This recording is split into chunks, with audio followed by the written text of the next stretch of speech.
हाँ, तो एक अपन पेपर की बात करेंगे जो सीबीएसई बोर्ड के अंदर पेपर आया था।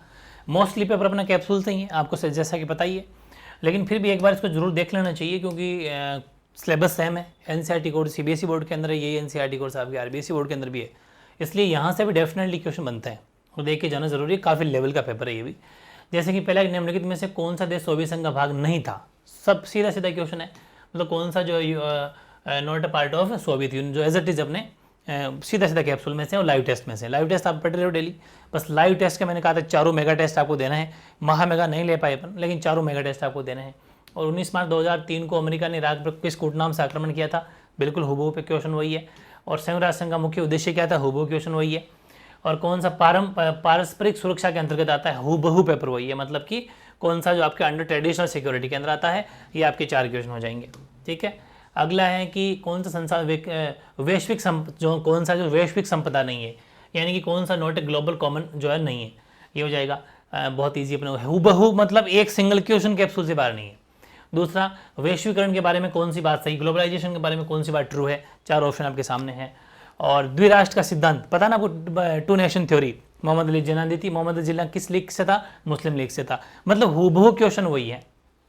फिर योजना आयोग का गठन निम्नलिखित में किसके द्वारा किया जाता है, बहुत बढ़िया क्वेश्चन है। मैंने योजना आयोग प्लानिंग कमीशन के बारे में फुल पीएचडी करा रखी है, हुबहू क्वेश्चन अपना वही है। और ये तो थे 8 एमसीक्यू जिनके आते हैं।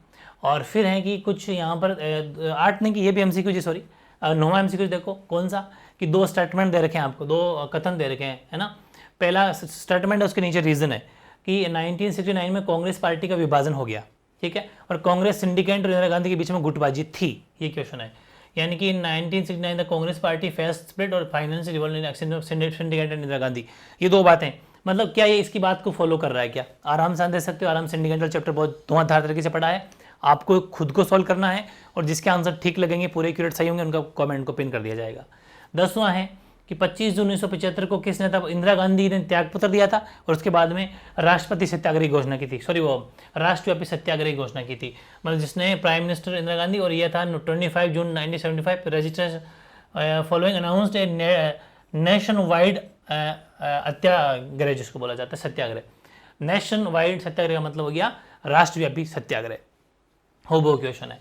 और निम्नलिखित घटनाओं को कालक्रम अनुसार सीक्वेंस वाइज जमाना है। मंडल आयोग की सिफारिश कब आई, मनमोहन सिंह की पहली बार प्राइम मिनिस्टर कब बने, लोंगोवाल के साथ पंजाब समझौता एग्रीमेंट जो हुआ था कब सिग्नेचर हुए, राजीव गांधी पर, मतलब यही तो मैं कह रहा हूँ, पॉलिटिकल साइंस में तो 100% पेपर अपना आएगा, 100%, 99 नहीं, नो 100% आएगा, ठीक है।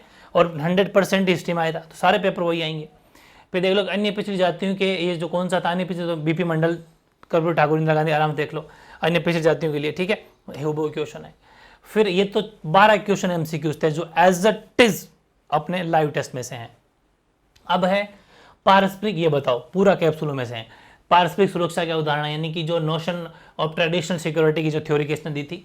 संयुक्त राष्ट्र संघ की एजेंसी मैंने सारी लिखवा रखी है, कोई 4 के नाम पूछे हैं।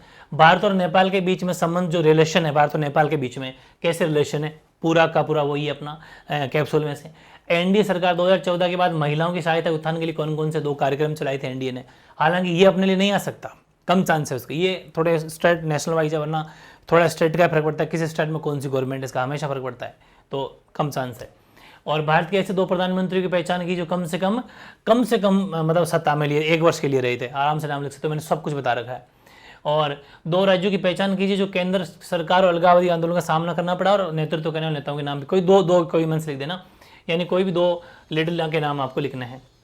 सेक्शन सी में पारस्परिक सुरक्षा पाए खतरे से निपटने कोई दोस्तों एज इट इज कैप्सूल में से। फिर ये आपका ये देख लो, वैश्वीकरण उन प्रौद्योगिकी एक परिणाम है, globalisation is a outcome of development technology, as it is question अपने में उसमें से हैं। 4 वाले क्वेश्चन भी एज इट इज हुबहू 100% कैप्सूल में से, ठीक है। फिर विकास की प्रक्रिया पर पर्यावरण को हानि पहुंचाती है, किन्हीं 2 पर्यावरण आंदोलनों के नाम बताओ, तो पर्यावरण के आप जो चिपको आंदोलन है वो सब बातें डाल दो, वो सारे मूवमेंट, मतलब एज इट इज क्वेश्चन वही है। क्वेश्चन की लैंग्वेज अलग होती है, तो आप क्या सोचते हो, और ये तो क्वेश्चन अलग कैसे हैं, क्वेश्चन वही है, आपसे पूछना, जैसे कि हिंदी के अंदर कंफ्यूज हो गए थे, पेपर हुबहू है, आप कंफ्यूज हो जाते, एज इट इज क्वेश्चन थोड़ी आएंगे, वो लैंग्वेज है, वही वाली चीज है। भारत पाकिस्तान के बीच में कौन कौन सी संबंध है, तो संबंध यहाँ पर मूल्यांकन उदाहरण, तो आप उदाहरण खूब सारे हैं, ये वही आंसर लिख दो कि भारत पाकिस्तान में कौन डिस्प्यूट चल रहे हैं, वही रिलेशन की बातें हो जाएगी, हमारे बीच में जो संबंध उतने अच्छे नहीं है, ये कारण है, डाल दो। चाहे वो कश्मीर मुद्दा हो चाहे कोई सा भी हो। 1975 में आपातकाल के 4 प्रभाव, एज इट इज को इमरजेंसी के 4 मतलब कि इफेक्ट्स है ना, एज इट इज, ये क्वेश्चन हो गया। अब ये थोड़ा इनके ऐसा क्वेश्चन आता है जो आपके शायद नहीं आता, ये CBSE के अंदर आता है, मतलब इसको अपन केस स्टडी बोल सकते हैं। एक पैराग्राफ होता है, उसको पढ़ के आंसर देने होते हैं। तो ये तो आप देख लेना, वरना आपके सिलेबस में ये चीज़ नहीं है। और ये आया था मैप, ठीक है, मैप के अंदर देख लो कि ऐसा चिन्ह भी बना रखे हैं कि कौन सा में क्या होगा। इसने पूछा है कि वे राज्य से अब 2 केंद्र शासित क्षेत्र में विभक्त हो गया, बताओ ये रहा जो लद्दाख और जम्मू कश्मीर, समझ आ गई ना। तो जो लद्दाख और जम्मू कश्मीर है, और राजीव गांधी लोंगेवाला समझौता पर हस्ताक्षर हुए थे, किस जगह हुए थे पता है ना, लिख उस जगह साइन बना दो। वह राज्य लाल डेंगा संबंध था और द्रविड़ आंदोलन कहाँ पर हुआ था, साउथ में। तो मतलब चारों के चारों लाइन वाइज भर दो बोले, ठीक है, तो कोई दिक्कत नहीं, मैं बहुत ईजी आया था। और ऊपर ये क्या था, ये आपके हैं कि नीचे दी गई जानकारी में, अच्छा ये तो स्टार्ट का ज़्यादा आपके कुछ चीज़ें है नहीं, बताओ as it is NCERT book से आया था, मैंने आपको लाइव टेस्ट के अंदर भी इससे खूब सारे पिक्स लिए थे, तो ये भी आप एक बार देख सकते हो। ये आपके लिए नहीं, दृष्टिबाधित बच्चे होते हैं ना, जिनके आई साइड वो ब्लाइंड बच्चे होते हैं, ब्लाइंड बच्चों के लिए विजुअलिटी कम होती है, तो ये अपने कोई वो नहीं है, लेकिन देखना चाहो तो ऐसी हल्की झलक देख रहे हैं इन क्वेश्चन की भी। अगला है ये वही है लाल किताब वाले जो अभी कार्टून दिखाया था ना, उस कार्टून को देखते हुए, तो देखना चाहो तो ये आप देख सकते हो, ज़्यादा लोड लेने की जरूरत नहीं है। और अगला क्या है, हाँ ये कुछ अपने कुछ सोवियत के विघटन के 3 परिणाम बताओ, मैंने लिखवा दिया था आपको, यानी कि consequences of disintegration of USSR, और प्रथम पंचवर्षीय होने की कोई 3 विशेषताएं बता दो, या स्वतंत्र बाद भारत के कौन कौन सी समस्याएं सामने आई थी बताओ। मतलब एज इट इज क्वेश्चन, आप ये मत कह देना कि ऐसा ही होता है कि 100% आ गया आपका, तो है ना, नजर नहीं लगानी अपन को, 100% अपना पेपर है, 100%, ठीक है ना, कुछ भी बाहर नहीं है। कितना आसान पेपर था। और कुछ क्वेश्चन और देख लो, भारत में लोकतंत्र की मजबूती प्रदान के लिए 1975 में आपातकाल कोई 3 प्रभाव बताओ, और क्या चाहिए इमरजेंसी के, या फिर स्वतंत्रता उपरांत भारत में आई लोकतंत्र 3 लहरें बता दो।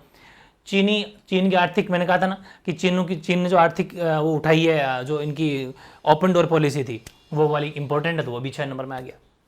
तो ये कुछ क्वेश्चन है जो आपको देख लेने चाहिए, कुछ एक्स्ट्रा क्वेश्चन भी इसके अंदर, क्योंकि वो ब्लाइंड बच्चों के लिए, फिर जो जिनको थोड़ा दृष्टिबाधित, जो है ब्लाइंड तो नहीं कह सकते, दृष्टिबाधित है, जिनको थोड़ा कम कुछ वो हुआ उनके लिए जो थोड़े वो होते हैं। तो बाकी आप समझते होंगे, बाकी सब आपके काम के ही हैं, इनको बहुत अच्छे ढंग से करना है। और सारा पेपर देख लेना, कोई बात नहीं, फ़र्क कुछ नहीं पड़ता। आपके पास में अच्छा खासा टाइम भी है, 10 दिन पड़े हैं। ज़बरदस्त तरीके से मेहनत करो, बहुत ही शानदार तरीके से मेहनत करनी है। और मेरा बार बार एक ही चीज़ कहना है कि कैप्सूल को 100% घोट के पी जाओ, बिल्कुल 100%। ये कुछ हो जाए फिर कुछ आगे बढ़ना, प्लस लाइव टेस्ट दे दो। अगर पेपर नहीं मिले ना तो मुझे कॉल कर सकते हैं आप, 101% आप कुछ भी कह सकते हो, लेकिन पेपर इसमें से आएगा, समझ में आ गई। और टाइम भी यही है, ये जिस दिन कवर हो जाए फिर कुछ एक्स्ट्रा पढ़ लेना, बाकी हैजर्ट अपना पेपर इसी में से आने वाला है।